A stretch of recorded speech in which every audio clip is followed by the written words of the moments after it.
So, I learned what a Luddite was for the first time today.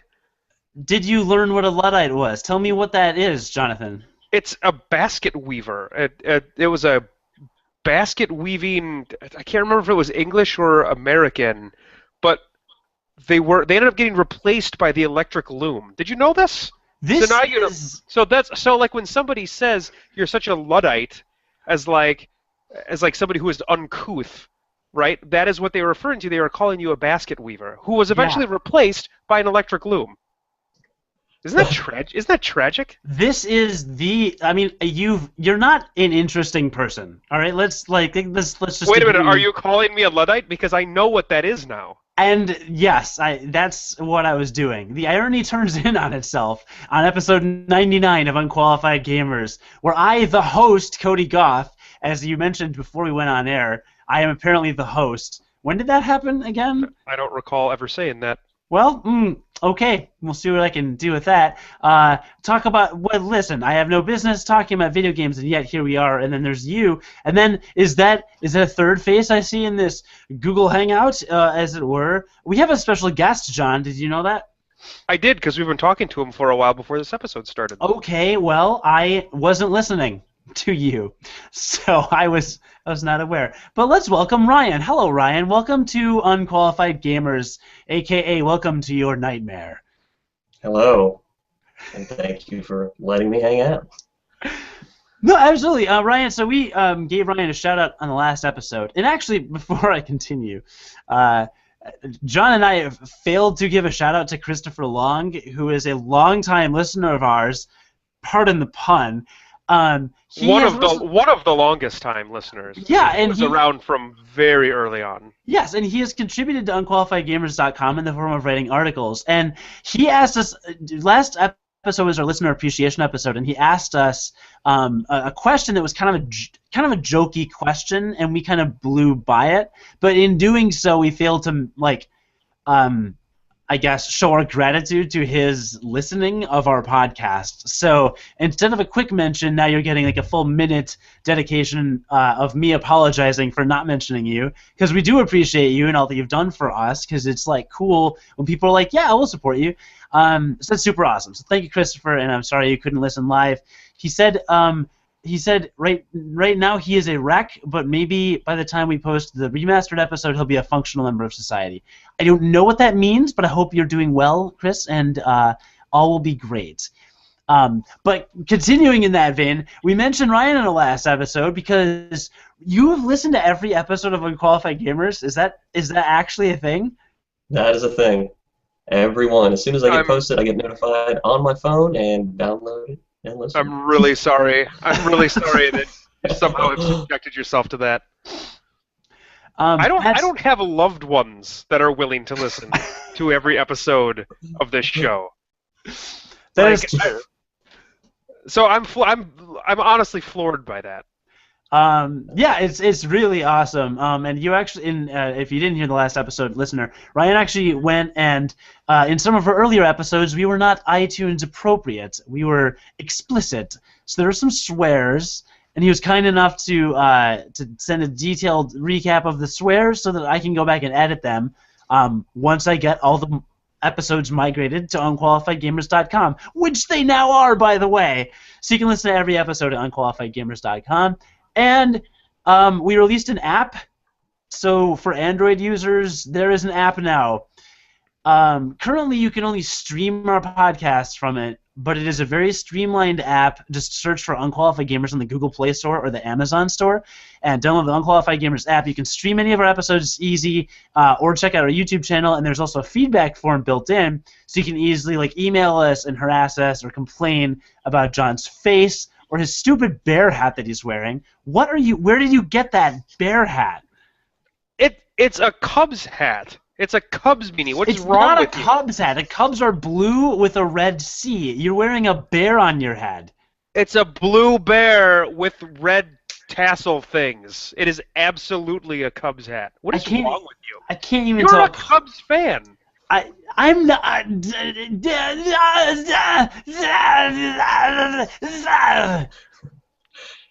know what I mean? All right. Thank you. See, Ryan gets me. He gets me. I felt like when I got here, I was supposed to have an animal-related hat as well. I actually have quite a collection from the arcade. Okay, see, so who's the one left out now, Cody? Well, that would be me.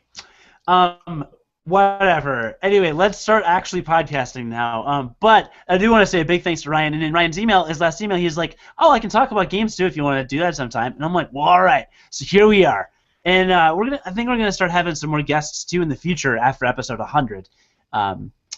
So we'll see what happens. But what we do on Unqualified Gamers is like Jon and I we've let you, the listener, I feel, know the context of where we're coming from with our reviews. For example, Jon loved World of Warcraft, Warlords of Draenor. However, he is for a month. However, he is a working father with a wife and son, a baby even. So he does not have the time that to really fully immerse himself in 14-hour raids and things like that. And so that's the context of his review. Great game, but if you're a busy person, maybe you won't enjoy it. I am like an all-over-the-place guy. Sometimes I binge, sometimes I don't. I'm kind of erratic, but I don't play video games anyway, so I barely review anything, so I don't really count. But let's get, Ryan, I'd like to know, just like, give us a little background. Are you a working father? Are you a grandfather? Are you a great-grandfather? A great-grandfather. You look young, but it looks can be deceiving. Give us just like a 30-second background on like how much time you have to game and what you do. What do you like?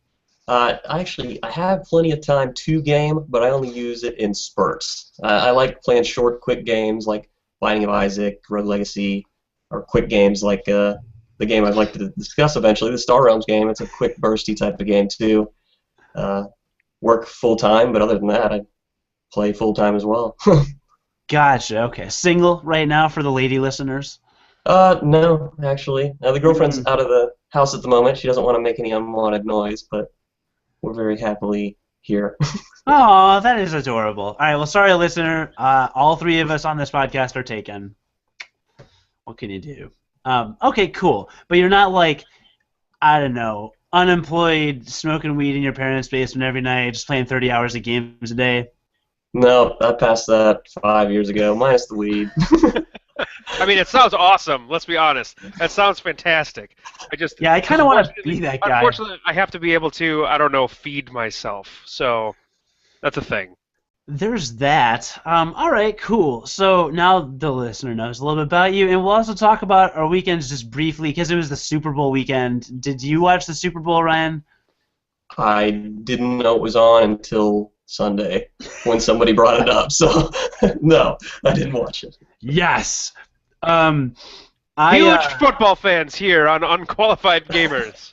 We like all tackle, types of games. Touchdown and yard line, right? There were yard lines, yeah.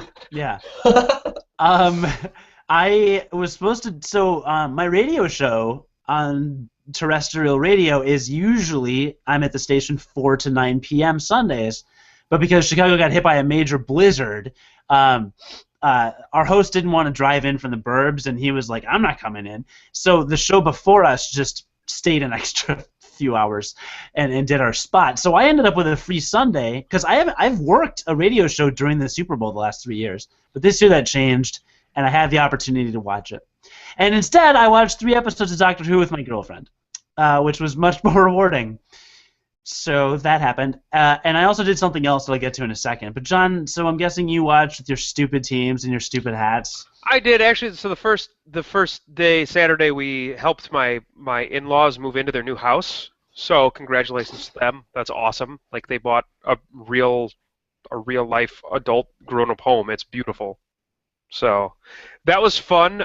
There were like 10 people helping move, and I've never moved somebody so fast. Like, we were done moving all of their stuff into their house by 1 o'clock in the afternoon. So wow. I don't know. It was, I was expecting like an all-day thing. We were done then. And then Sunday we did have a couple people up for the Super Bowl, and it was a good excuse to eat a lot of pulled pork. And there really wasn't much more. Yeah, there wasn't much more to it. My wife made 2 full pork shoulders of pulled pork, and we had pulled pork and other stuff and drinks. And is that where the bear hat came from? Did you kill the pork and the head is now on your head? So pork is not a bear product. I thought pork was a kind of bear. No, there is no pork bear, to my knowledge. No, I've always had the hat. But to be perfectly honest, like, the Super Bowl to me, I honestly do not care at all about the Super Bowl for the most part. I will care when the Vikings are in the Super Bowl. Like, that's when I'll care. But otherwise, I use the Super Bowl as an excuse to eat food that's probably not good for you and hang out with people, right? Like, we don't even really watch the game. We just kind of bullshit and we have fun and eat my wife's delicious cooking, and it is amazing. Like, that is how I Super Bowl. And Ryan, I wrote that down, so don't worry about it in case you were. So I don't think that you need to, like, celebrate something like the Super Bowl or the Oscars or something like that by actually investing yourself in the event at which you are watching. I think That's fair. You can use it as just a great excuse to get together, you know? Yeah, no, that is a good excuse. I should have thought of that, but I don't have friends, so... Yeah, you know, that adds up, actually. That makes a lot of sense. Or it doesn't add up, as it were. Aha! You get it? No, I don't. All right. Well, the other thing I did Sunday, after I don't remember why I was separated from my girl briefly, but I ended up doing the tutorial for Hearthstone Heroes of Warcraft. I think I've talked about that game before. Wasn't it like your number 2 or 3 game of the year? I think it was my number 3 game of the year. And you want to talk about a game you can play in short bursts, Ryan? Do I have a game for you? It's called Hearthstone, Heroes of Warcraft. I've played a bit. You have? Yeah. You can probably go back and listen to my initial review of that game if you want to hear kind of the full dirt on the way the game works and everything. But, Cody, what do you have to say about it? Yeah, just go to unqualifiedgamers.com and search Hearthstone in the right if you want to find it, but it is stupidly simple. The cards have attack and health, and that's kind of it. And then occasionally they do something. It's kind of it. It's really easy. It's like stupidly easy. And to understand. It's stupidly easy to understand. And I think to play to a degree. Oh, are you winning every game? Well, I won the last 2. Oh, yeah? Yeah, out of how many then? Out of, 4. Stupidly easy. Well, alright. Well, the first couple of games I played, they had better decks, because I had, 0 cards unlocked. So you're saying that you are better than them, they just have better cards. That's what you're Yes, telling me. I am. That's what I'm saying. Okay. Okay, fair enough. So what do you think of the game? Because right now you sound like an asshole. So what do you think of the game? I think I sound like I'm right is what I sound like, because I am. Because I always am. It's really fun and really addicting, and I forgot how good Blizzard is as a developer. I know it's your favorite developer, and you're probably, I don't know, creaming yourself right now over me saying that, but, it's a good game. It's free. There's literally no reason why you wouldn't. I have a lot of games right now that I paid for, sometimes full price, and I'm not playing them because Hearthstone's this free, stupidly addictive game that I'm tempted to spend money on already, and I've only played 3 hours of it. You should. You should buy the next round of stuff. Yeah. The next stuff is a lot of fun. Yeah, I think you should. Yeah, I think you should probably drop. I mean, I'll be honest. It's maybe one of 3 free games in my life that I've spent money on, and I can't name other ones off the top of my head right now. But I have spent money on Hearthstone, and I don't spend money on free games. I just don't. I've got that same block that many people have, where it's like, if I can earn it in game, I'm going to earn it in game. I'm not going to, I'm not going to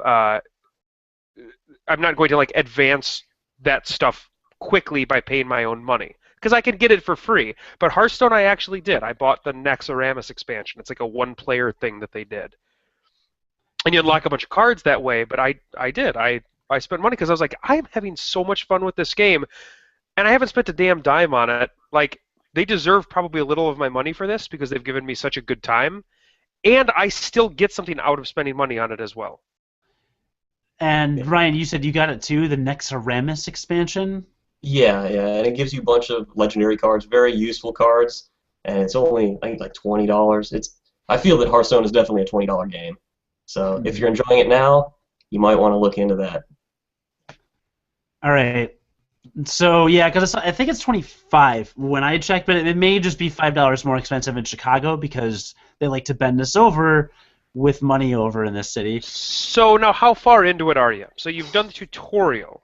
I did the tutorial, unlocked every character, and I've played like 5 matches online. You unlocked every character too. Yeah. So you fell down the hole a little bit. I mean, I played a couple hours. Yeah, that takes a little while to do. Yeah, I played a couple hours straight and unlocked them all. And so now you get to do. So I'll be honest, like that's all well and good. It really starts when you get them all up to level 10, because you'll have unlocked all of their sets of cards for each character that you can unlock, and then you'll have all of your basic cards unlocked as well. And that's really where you can create some fairly. So Blizzard did this awesome thing, I think, with Hearthstone, in that they give everybody access to these cards, like these cards out of what they call the basic deck. But a lot of the cards in the basic deck are so highly valued in terms of their attack and health compared to their cost that even the best decks in the world, the people that are playing professionally, that are getting paid to play it, they're still using the cards out of that basic set of cards because of the way that they're budgeted. So Blizzard has done a really good job of saying, hey, new players, we're going to give you these awesomely strong cards right off the bat that you can make some pretty good decks with. And then with the collecting aspect, you can use some other cards to kind of, do other stuff. But you can really get access to a lot of awesome cards right away. Yeah. Yeah, it seems pretty fun. Ryan, you said you've played a bit of it. Have you played... What does that mean? I've unlocked all the cards with all the characters, and through the Nax expansion on hard mode, I burnt myself out on the game, honestly. Probably haven't played it in a few months because I played the crap out of it. You got through Nax on hard mode? Yes. That would burn me out because those were ridiculous when I tried them. I was like, no thanks, but no thanks when I tried to go through that. Though also remember too, Jon is terrible at video games. That's actually fact. Hey, at least I play them. Ryan, I feel like you're good at video games. I don't know why I get that impression. It's mixed. I'm good at some, terrible at others. Okay. All right. I'm going to take that into advisement when listening to your review of... Jon, are you ready for this transition? Yeah, I think this is going to go super well, this segue. Are you ready for this? That we are about to unleash on the masses. We're going to segue the listener so hard right now. It's going to, it's so seamless. I want you to drop this segue bomb. Dude, so we were just talking about CCGs, right? Customizable card games, guys, right? And I thought it was collectible card game. Doesn't matter. And now we are well, I wonder if anyone on this episode happens to have been playing a card game, as it were, a virtual card game, as it were. I'm going to venture a guess and peruse the question of the interrogative formulation that it could potentially maybe. Ryan, hello, welcome. Have you played any such with games in your recent present?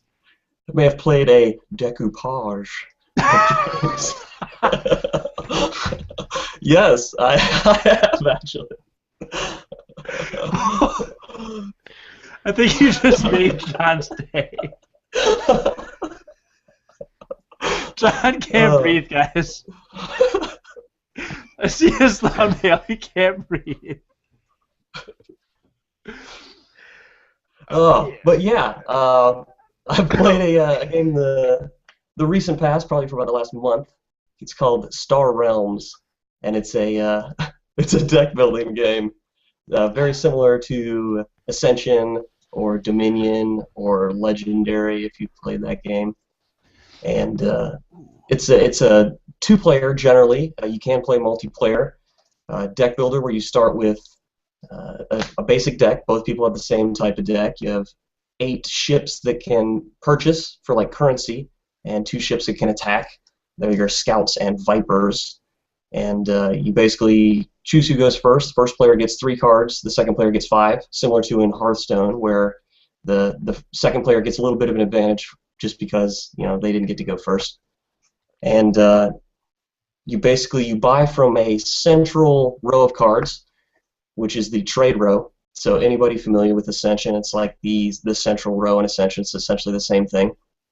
And you can only purchase things in the center row, as opposed to Ascension where you can purchase an attack. All of your attack will go straight to your enemy, who starts with 50 life, just like you do. And you just basically try to build the best deck with what you have to combat your opponent. There's a lot of really interesting ways that you can build decks. There are 4 different factions in the game. They're the Machine Cult, the Trade Federation, Star Empire, and Blob, which does not fit with that naming scheme at all. But no, I think the Blobs are probably my favorite. Oh, my girlfriend hates that Blob is one of the actual. It like grosses her out just the name of it. But each faction has its own type of play style. So Machine Cult gears more towards getting rid of bad cards permanently, scrapping them so your deck will be more tuned.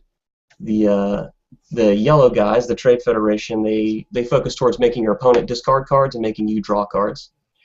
And then what was that Trade Federation? Nope, that was Star Empire. Sorry, I'm slacking. But that shows that I am unqualified, which means I'm qualified to be here. yeah, I was going to say. Remember where you are. Yeah, you fit right in. But, yeah, the other guys, the blue guys, I just usually call them by the color, they're more focused on gaining life, and then the green guys are more focused on just hitting for straight damage. Draw a lot of cards, deal a lot of damage. One interesting thing that does separate this from Ascension, which actually a point that forgot to bring up, is one of the designers of Ascension actually designed this card game, as well as a pro Magic player, and it's you can definitely tell it's very similar to Ascension. One of the differences, if anybody has ever played Ascension, there are construct cards that are cards that consistently stay in play, as opposed to every other card that you play that goes away at the end of turn before you draw a new hand. Yeah, it's almost like a creature that stays out. Yeah, in Star Realms, you actually have bases, and there are 2 different types of bases. There's a standard base that it has a value that you can attack it for, and then there's an outpost that has a value you can attack it for, but you must attack it before attacking anything else. Similar to in Hearthstone, when something has taunt, it works the exact same way. And the bases just have some sort of constant ability that's always going on.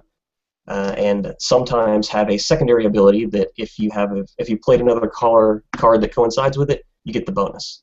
And the regular cards have that too, where if you played 2 of them at any time, you automatically get the bonus for both if they have bonuses on them.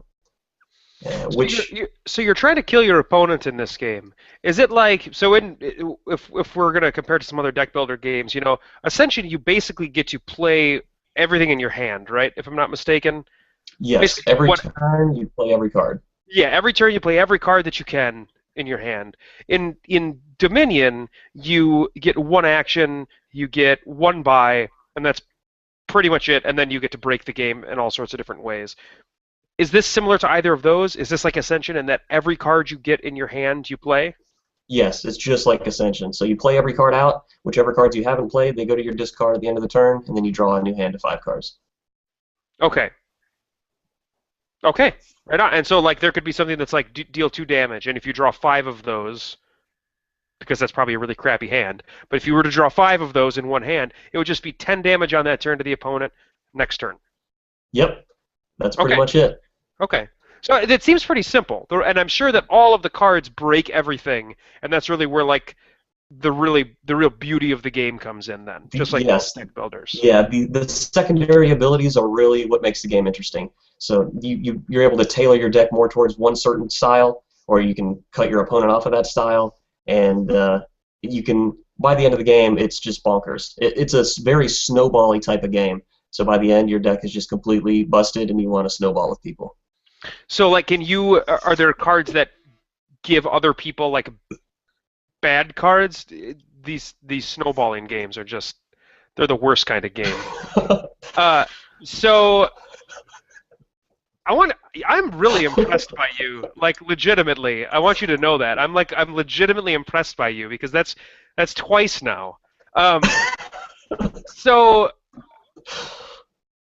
God, I don't even know where I was going with that now. Now I'm completely off course. No, that was good. Those are some good callbacks. Yeah, so I know what my question was. This doesn't sound like a video game. We're a video game podcast. Okay? There is a video game version of it, which there better which be. I found. Yeah, which I found because I don't always have somebody to play a card game with all the time.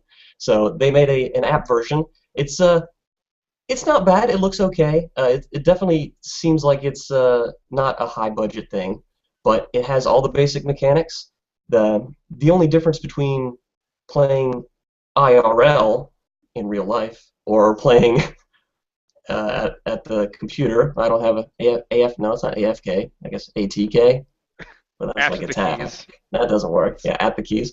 But the opponent plays out its entire turn super rapidly. And that makes it kind of difficult, especially when you're learning how to play, to figure out what's going on. You can only really see what's happening on your side of the board. But that also makes for, when you do know how to play, a much more streamlined playtime. So you can play a game in 5 minutes as opposed to when you're sitting with a person and playing physical cards where it takes 30 or 40 minutes. So are you only ever playing against artificial intelligence when you're playing the app version, or is there also, like, player-to-player? There's actually online. I believe you can only play online if you have the purchased version of it. There is a free version and a purchased version of the app. It's only $5. That's kind of interesting. That's kind of interesting. Yeah. The free version, I believe, gives you the first campaign, which there's a versus AI campaign that has like modified type of decks that you have to play against and modified rule sets. And then they give you just easy mode of playing against just a standard game, which even at easy mode is not necessarily easy because there is still a lot of random element to the game.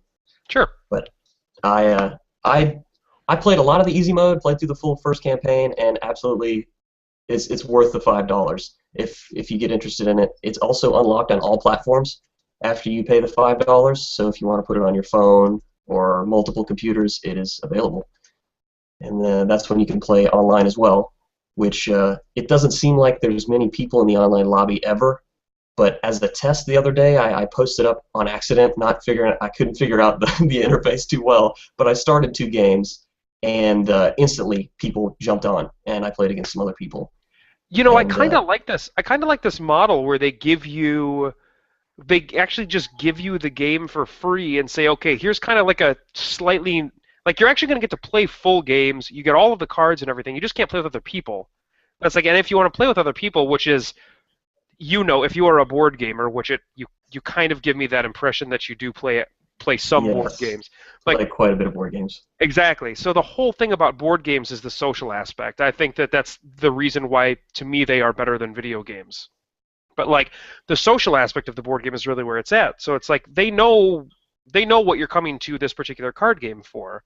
So it's like, hey, you can get this against the AI for free, and then if you want to give us $5, you can then play with other people. Not to mention that, I mean, what? Board games in general, even for small deck building games, you're going to drop at least $20. Majority you'll see 30 or 40 for designer board games. Yeah. So that's, you know, a drop in the bucket compared to that. That's actually a big selling point of this card game. It's all inclusive. It comes in a small box, actually. I don't know if you can see it, but the entire game comes in this box.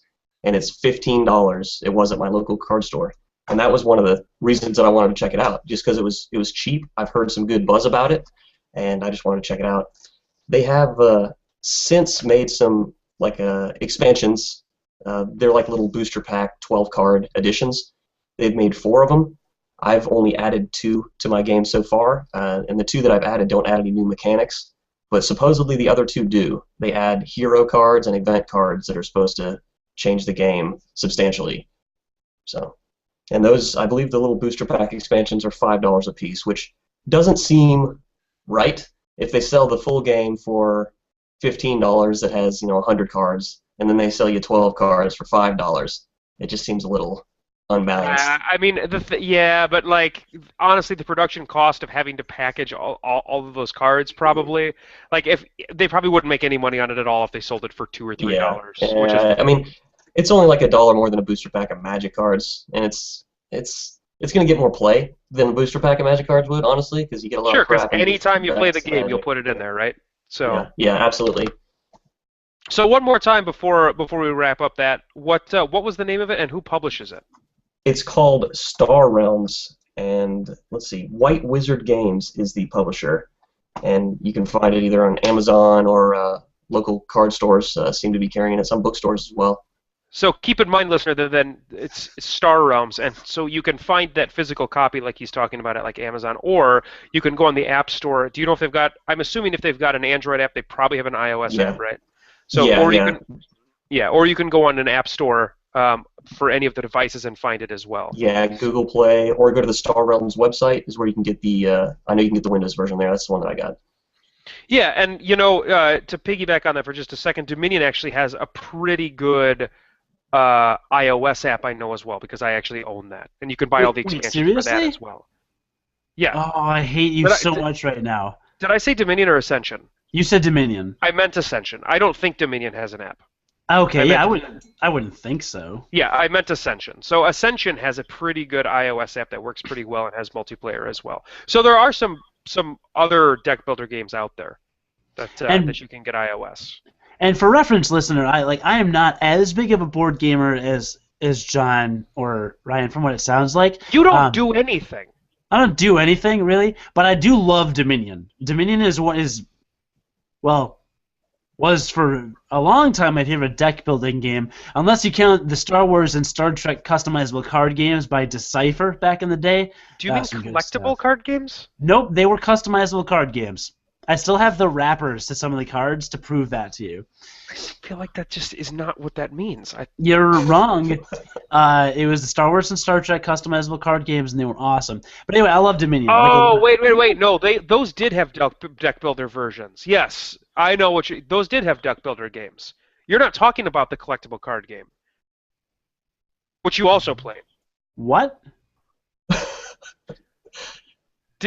Didn't you play the Star Wars collectible card game? I played the Star Wars customizable card game. Okay, wasn't there also a deck building Star Wars game? They had sealed deck tournaments. I don't think you have any idea what you're talking about. That's what I'm going to go with here. You don't know what you're talking about. What are you talking? Where was there a Star Wars deck building game? I know there was a Star Trek deck building game. Oh, when you say deck building, let's clarify for the listener. Okay, yeah. So a deck building game is a game like Dominion, where you buy a set of cards, and you then draft cards throughout the game, buy cards, acquire cards in a various number of ways to create a deck as you are playing the game that you then use to win the game.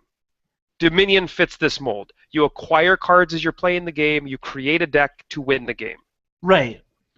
So Hearthstone is not a deck building game. Correct. No. Star Wars is a collectible card game. It is a customizable card game. Those words don't mean anything. That's not a thing. I have the Star Wars and Star Trek. I don't care what you have. I'm going to get packs. It's not a thing. No, I'm leaving to get packs. I'm going in the next room. I don't care what your packs say. Nobody cares what your packs say. Ryan, do you care what his packs say? I'm curious to see what his packs say, honestly. All right. You can be my judge ruling here, okay? To your knowledge, is it collectible card game or is it customizable card game? Collectible. Okay. Every time I've heard it. Yeah, that's what I thought. Like, Magic the Gathering is not a customizable card game. That doesn't make any sense. They call it a trading card game generally. Yeah. Interesting, or should I say Pinteresting, because I should. Look at these Star Trek The Next Generation customizable card game. No, That is a nice font. I just said Star Trek made a deck builder game. You literally were not listening to a word I was saying. You said No, in addition to a collectible card game. And then I said, no, it was a customizable card game. And you go, there's no such thing as a customizable card game.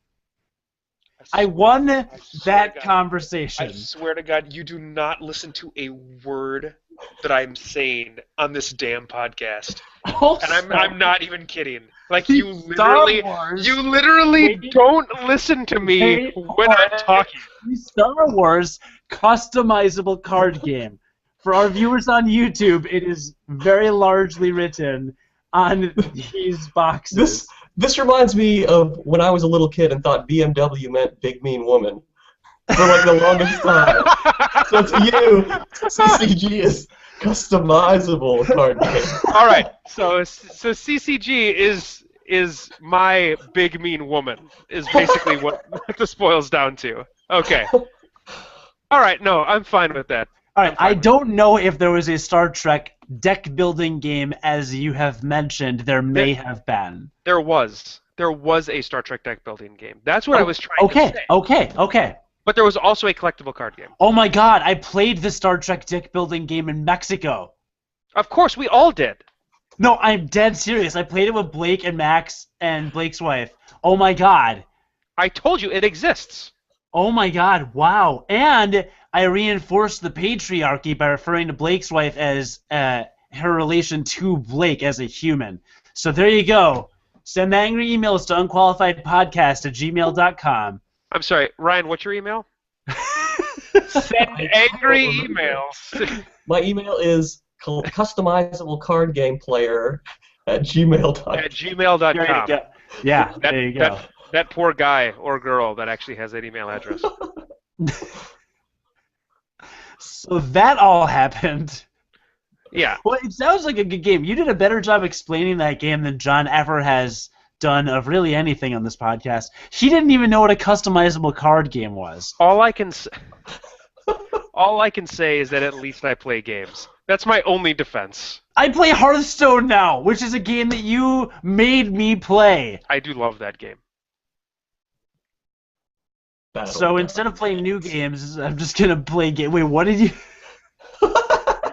But instead of playing new games, I'm just gonna rehash old games that Jon has played. Next, I'm going to play Binding of Isaac. Look for my review on the 100th episode. Hey, that would be great. I would love to talk to you about Binding of Isaac because that game's really good. The game is amazing. Yeah. Well, you two just reviewed it, so. That was a good review. Amazing. I thought very concise. Very concise. I have nothing else to contribute to this conversation, quite frankly. But no, Star Realms sounds really fun, actually. I may check out the app on my Android device, my HTC Evo 4G LTE from Sprint the Now Network, the world's fastest 4G network. I'm sorry, it's a Sprint. This is an HTC One M8. My God, I'm so behind the times. This is my HTC One M8 from Sprint the Network, the world's fastest 4G network, and on it, I am looking forward to downloading Star Realms and also continuing to access, if my phone's not going to crash while I try to pull this up, the what is it? Oh, it's the Unqualified Gamers app. That's the theme song of the Unqualified Gamers app. That may be the theme song of a hillbilly that's on a bucket somewhere. I like our regular theme song a lot better than that, actually. I do as well.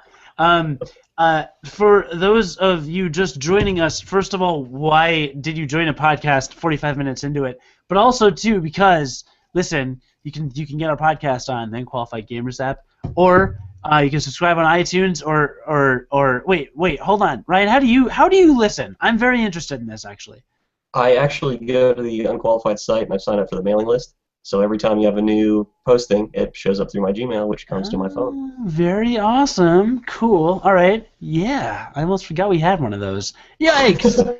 I was just going to ask you, Cody, do we have any idea how many people actually signed up for our mailing list? Is it one? Is it Ryan? Our website actually says like 1,000 something, but I'm not sure that I believe that. That's how many I count as, actually.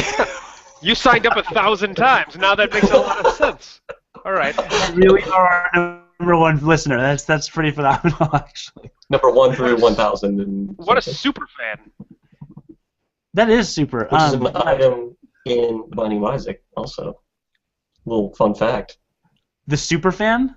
The SMB super fan. Jon, why didn't you make that reference? Because I don't think I've actually got that item yet.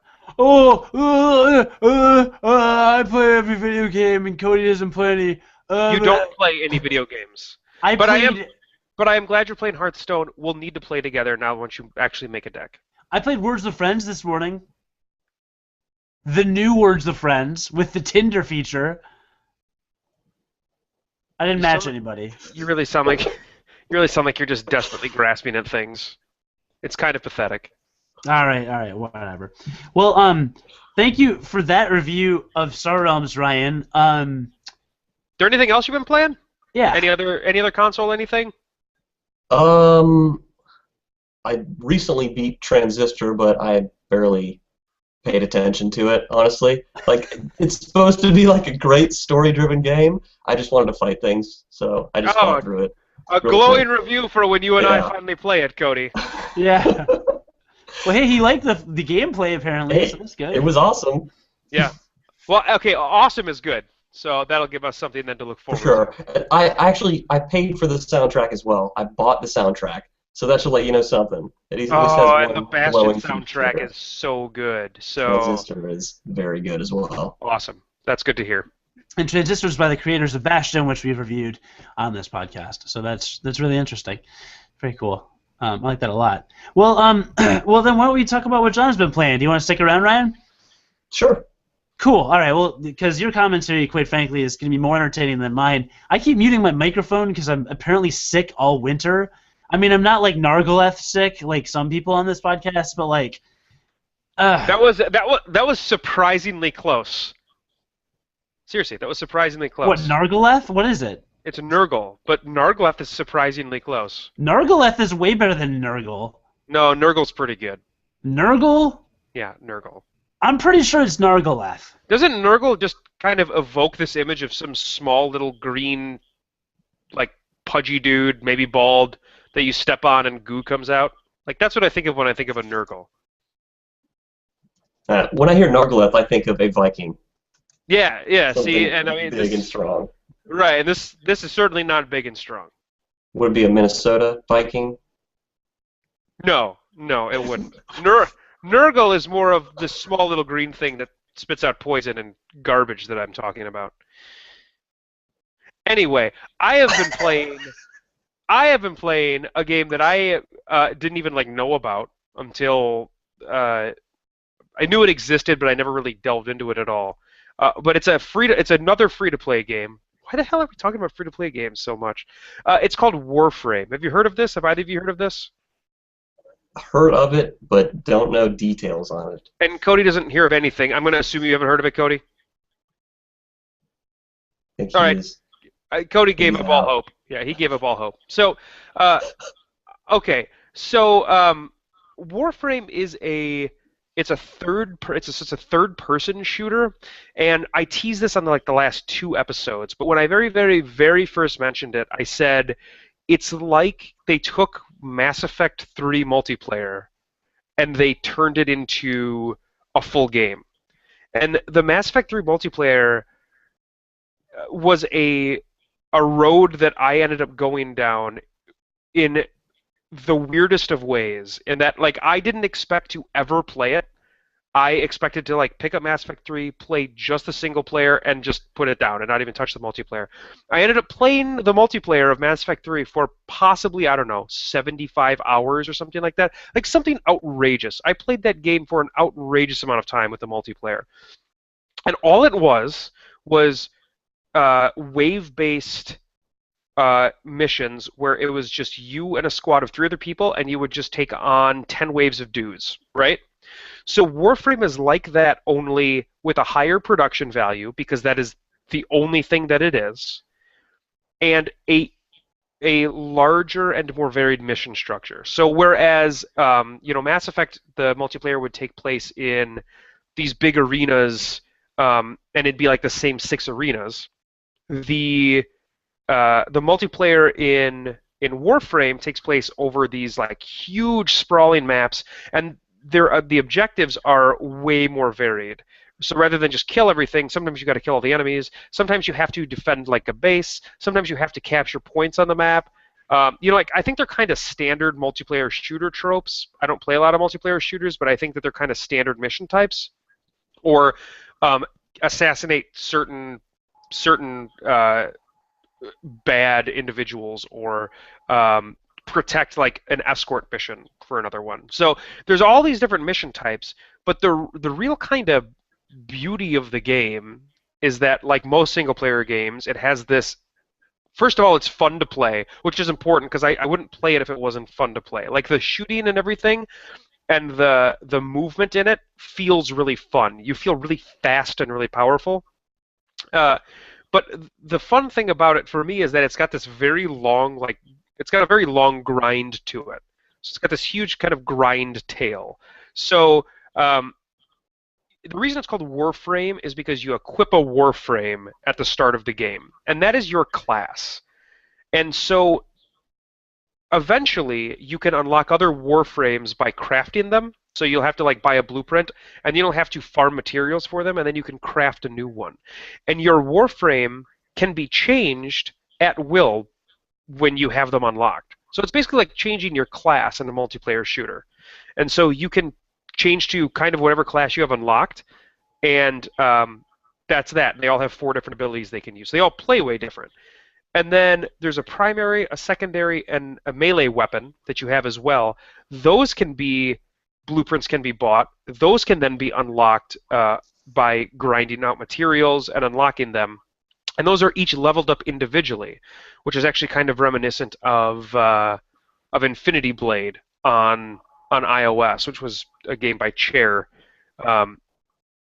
But basically every piece of equipment has its own leveling structure. And so you can level those up to, like, I think level 30 or level 50 or something. And they get more powerful as you level them up. But there's, 30 to 40 weapons of, like 30 to 40 primary weapons, 30 to 40 secondary weapons, and 30 to 40 melee weapons. So, like, the amount of time that you can spend playing this game, if you want to level up these weapons, is outrageous. But what it allows you to do is it allows you to kind of figure out what you like, and then stick with that and play with that, and kind of slowly and continually get more powerful by playing with those. So it has been surprisingly fun. Like I'm genuinely surprised by how much fun I'm having with it. And the weird thing is that I've probably played it for, like, I don't know, 12-ish hours, and I still do not have any other guns or Warframes unlocked. That's how long it takes to unlock stuff. So, like, I just have the original gear that I started with. It's up, like, I'm up to, like, level 20-ish something with that particular character, and eventually I'm unlocking these single-player quests that will unlock huge mission hubs that I can then go to just go down and play missions as much as I want. And it, like, tells you what materials you, like, stand to get from these missions, so you know exactly what you're going to get by playing these missions. And it's good. It's really fun. It's just a very surprisingly fun game. Yeah, it seems interesting. The way that you explain it, it makes it sound like there's not really a PvP element. You said you're fighting wave-based things. Is there an actual competitive aspect to it, or are you on a squad with people just helping them? So there are some things, and here's one of my biggest gripes with the game, is that it's really obtuse in terms of all of the things that it can do. But apparently you can, like, join a clan, and the clans can fight each other in these PvP maps for controls of sectors. So, like, they've put this thing in the game, and I don't even really know how this works because I haven't done a lot of research on it. But from what I can tell, a clan can basically claim stake in, like, a particular part of space, and they create, like, a thing on this one mission site or it could be like a mission hub. And then anytime a player runs a mission at that hub, they pay tribute to the clan based on what they get in their mission rewards.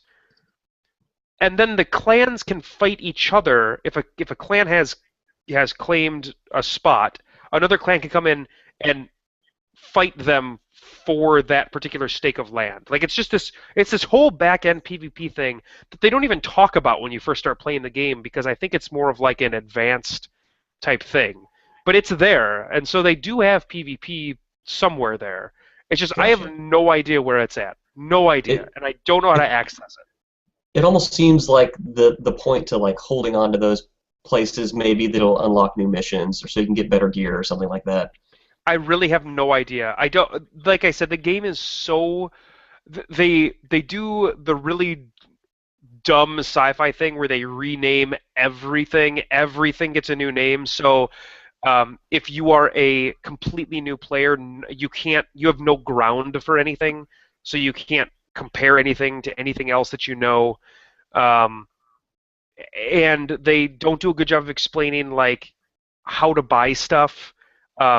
So like there's multiple forms of currency, which is another issue that a lot of people have with some free-to-play games. But basically, what it boils down to, just a crash course, is that you get credits from playing missions, and then you can buy blueprints for stuff with those credits, and then you can basically use stuff that you find in the missions to craft the weapons or the warframes that you have just bought the blueprints to. Or you can bypass all of that by buying platinum, which is that's the actual money to currency, and you can just buy anything you want. Gotcha. That was my next question, actually. Right. Is where the paying element came in. Right, and so you can really earn, from what I can tell, there's a couple of cosmetic things that you, we're talking about Warframe. There's a couple of cosmetic things that you can buy with only real money, which I like when that's a thing, when they only do cosmetic stuff. But you can earn any of the actual gameplay stuff by playing the game for long enough. That sounds a lot like another game called Vindictus. I don't know if you've ever heard of that one. That's a free-to-play that's the same way. You only buy cosmetic things, really, and everything else you can just get by playing for free. I haven't, but I think that's a model that has kind of been adopted a lot ever since really League of Legends and Dota 2 became so big, because it's the same model that they use in their free-to-play models. So you can earn all of the in Dota, you literally get all the champions up front, and you only pay for cosmetic stuff. In League, you can unlock the champions with currency that you get from playing the game. And the only thing that you can't unlock with earned currency is skins for the characters. So I think it's kind of a common model, because it allows game players to feel like you're not paying to win. You know what I mean? Which is nice. Yeah. But I'm going to keep playing Warframe. The other great part for me is that the missions take anywhere from 15 to 20 minutes. Some of them can take up to like 30. But I can just drop in, play a mission, and get out again. And so far, the matchmaking has been really good. I've only kind of... I've had trouble one night finding other people to play with. But for the most part, it allows you to just join up with anyone. Gotcha. Is it online only, or is there any type of local play that you can do with it? It's online only. You actually, when you boot up the game, you have to sign in to their servers. So, like, they maintain all the servers for it. So you actually have to sign in just like you would with like a World of Warcraft or a Hearthstone, or stuff like Diablo that. Or something like that. Right, exactly. And then they maintain all of that. So it is all online. And they do have a PS4 version. And maybe PS3, but for sure a PS4 version as well. So you can get it on consoles as well, I think. All right. Wonder Well, how that sounds like Cody's doing. There he is. Cody, did you think that game sounded great from everything you just heard about it? That game sounds fantastic from everything I just heard about it, which is maybe the last 3 or 4 minutes. So basically, you heard the free-to-play structure. I mean, I wasn't really even listening. I was just trying to get my webcam to work. That's a lot like every other time that you're actually in an episode with me. Pretty much. So that happened. Well, is that all you have to say about Warframe? Because I'd like to tell you what just happened to me. I swear to God. Okay, yeah, you know what? Yeah. Alright, my job had this garage sale, right? Kind of, of sorts. My job had this sale. And they're like, we're going to sell old laptops that we used to use for $50, right? So you got a $50 laptop, Lenovo ThinkPad, right? Like, buy it as is. That's not bad. It's got an i5 Intel, $50 for an i5 Lenovo ThinkPad. So I recorded with it once. And literally the last 20 seconds of the episode, like we were in the midst of signing off, it just like got a crackly screen and then shut down. Just like, goodbye. So, cool. All right. So the next episode, I realized it was really hot, right? So I have a literal ice pack. And what I did is I put my laptop on a box, right? And then I put something underneath the ice pack and then had the edge of the laptop sit on the ice pack. I'm not making this up. To keep the laptop cool. And it worked. For the last 3 weeks it's worked. Today, my girlfriend moved the Tupperware on which this was sitting last week. So this week I got this mug, this frosty, this weird, insane snowman mug. I don't know why I own it. And I put this on top of it, this ice pack, and then I put the edge of the laptop on top of that. What the hell kind of rig are you? You've got like some weird Jenga thing that you use. Get like a fucking stand or something. What is wrong? We have no budget, Jon. We have no budget. On Cody's defense, that frosty mug keeps it a little bit cooler, just because it's a frosty mug. See, thank you. Stay frosty. I don't know what is wrong with you. I don't understand. I like Ryan. He knows what's going on. So the ice pack apparently did not do its job because it didn't freeze flat.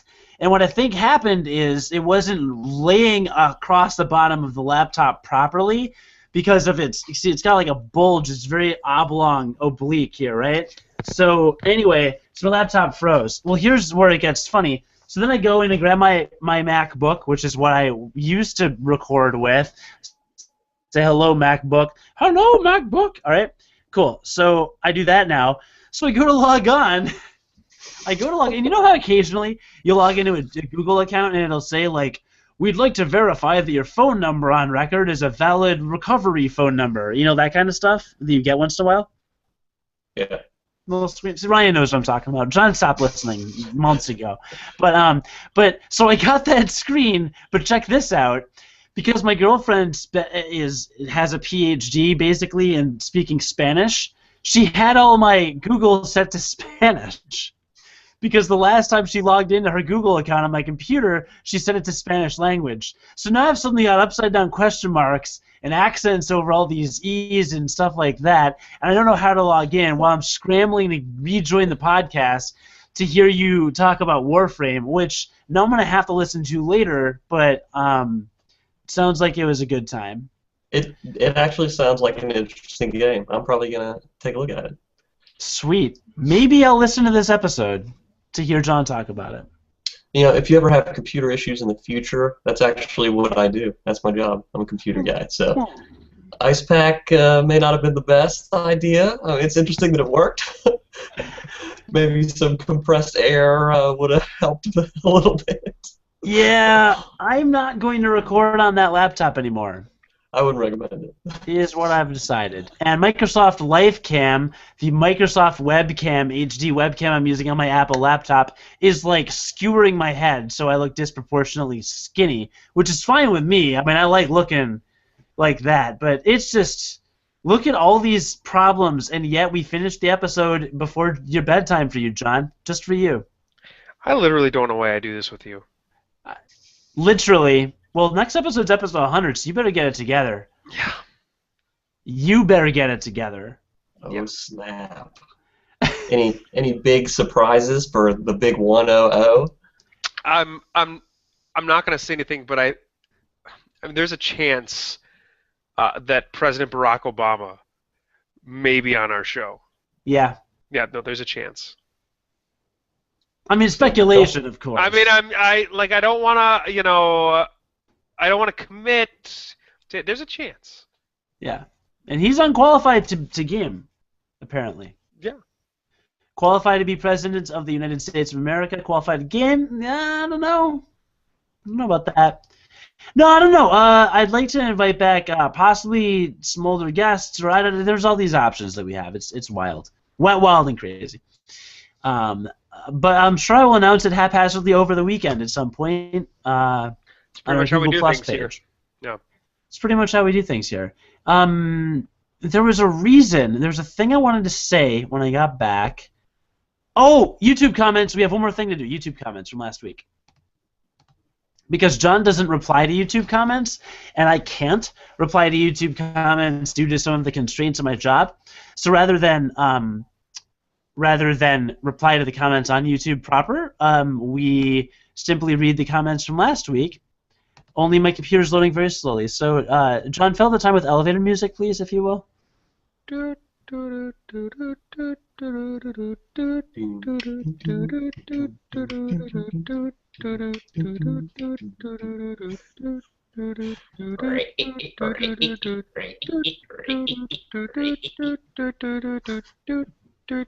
right, this is taking way too long for you to find these YouTube comments. I gave you 20 seconds. No, it's ready. Yeah, I gave you 20 seconds. They're pulled up, but you know what the funny thing is? I actually replied to all of the YouTube comments. Okay, well done. So remember that time? Remember that time that you just tried to set us up? How long are they going to do this elevator music? That was really it. It was just a test. So Jon was horrifying me. Ryan, you had some sick beats. I'm not going to lie. Oh, yeah. Yeah, I'm a producer also, music producer. Well, hey, Cody, he's a lot better than you. No, really. Well, really, he's a lot better than you. Well, whatever. Fine. That's fine with me. Well, I had fun because of Ryan. No, I did too. Ryan, you were great. Thank you very much for joining us. You really helped kind of break the monotony of Cody. So I really, really appreciate that. Thanks for letting me hang out. It's going to be weird listening to myself talk in the future. Yeah, I mean, I never do that. I actually probably recommend against it if I were you. No, don't recommend against it because it's good for people to do. But you sound a good, sexy radio kind of voice kind of going on. Much better than Jon. Like I'm glad that you weren't like this like whiny kind of like voice cracking every couple seconds. You know, kind of like I mean, listen to Jon. Well, to be fair, I'm using my radio voice. If I used my real voice, nobody would listen. True. And speaking of listening, listener, if you're watching this on YouTube, or I don't know how you found us, but as Ryan mentioned, there's a few different ways to listen. You can subscribe to our newsletter at Unqualified Game. Well, it's not a newsletter at all, but you can subscribe to updates at unqualifiedgamers.com on the right. If you have an Apple like iPhone or iOS device or iPod or whatever, you can go to the podcast app and search for Unqualified Gamers. We're on iTunes, and you can subscribe that way. If you have an Android phone, podcast app, STITCHER, like Stitcher. If you use that very popular Android app, we're also on there. Search for Unqualified Gamers. We have our own dedicated app for Android devices only, the Unqualified Gamers app in the Google Play Store and the Amazon App Store. So you can go and through those you can subscribe. And if you just like to listen to an individual episode, you can go to unqualifiedgamers.com and search for episodes there. Or subscribe to us on YouTube if you'd like to consume the content that way, because we also post some videos other than just our podcast, like occasionally, very occasionally, Let's Play videos or unboxing videos and some other things like that. So those are the ways to get a hold of us. There's also like a whole how to listen section on our website, too, in case you didn't take notes profusely on that. But I think it's worth mentioning, Jonathan, to the listener, how they can continue to listen, because sometimes people don't really know what a podcast is. Sometimes they're just like, what has heard people talk for an hour? I have done a lot of back-end work to get all that stuff working. All right. Wow. So, I'm glad that you gave me a little bit That of actually happened. credit there for all of the things that I do for this podcast.